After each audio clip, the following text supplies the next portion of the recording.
Much. Yes, I have been deputy president for 9 years. I don't know which dockets were given to me because when President Uhuru Kenyatta formed government after the election, we've always had one president. We've never had two.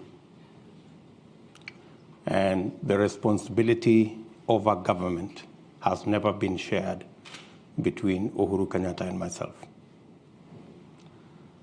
Our first term, we ran a coalition government, but I can tell you there was no single opportunity where my party held a PG outside President Uhuru's party. We had one parliamentary group, one government, one program, and it was all clear.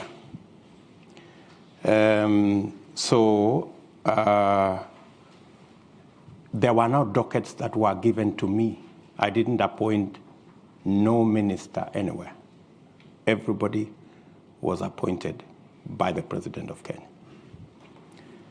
And the difference, maybe you could ask, is between our first term and our second term. In our first term, granted, I played my role as deputy president.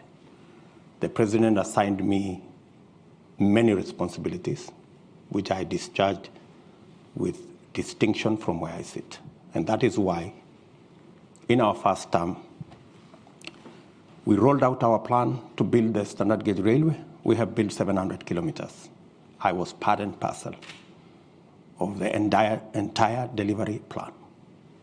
We set out to build 10,000 kilometers of tarmac road in Kenya. By June this year, in 3 months or so, we will have actually done 11,000 kilometers. I sat long hours with officials in government to design how that was going to happen. Same case to our TVET program. Same case to all the other programs that we delivered on our first term.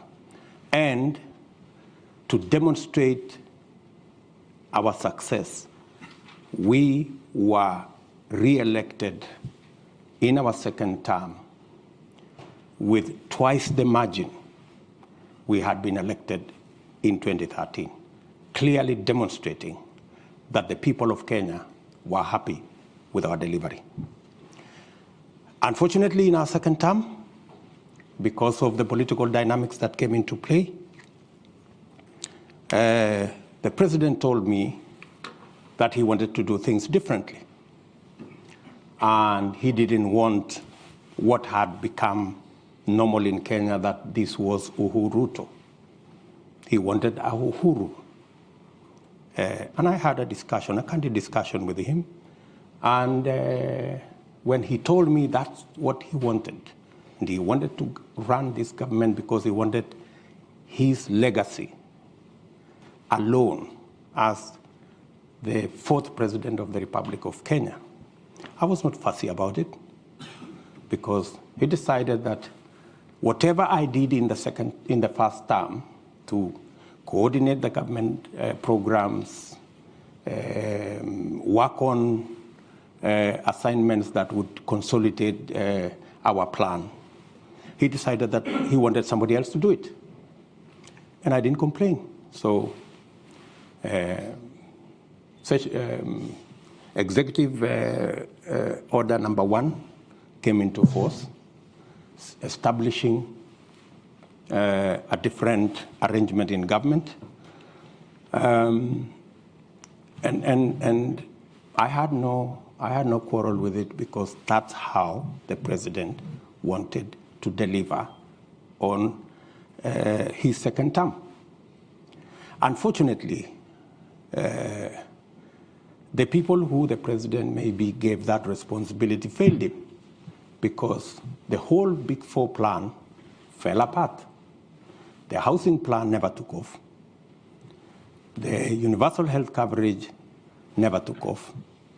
The whole space on agricultural transformation faltered. And we didn't see any of that plan. In fact, at some point, it forced the president to change the plan. So we went away from the original plan of Big Four. We ended up with another plan called BBI, changing the constitution, working on all the rest of it, which unfortunately again went up in smoke because it was purely unconstitutional. So how do I do things differently? If we had done things the way we had done in our first term, making sure there are clear lines between the opposition and government so that government can be held to account, so that the opposition can play its role, so that instead of the opposition being lackeys and being brokers and being the ones organizing cartels in government and participating in corruption, they should be providing oversight. You're correct. You know, Kenya is in a worse place today. There is no oversight. The fellows who are supposed to provide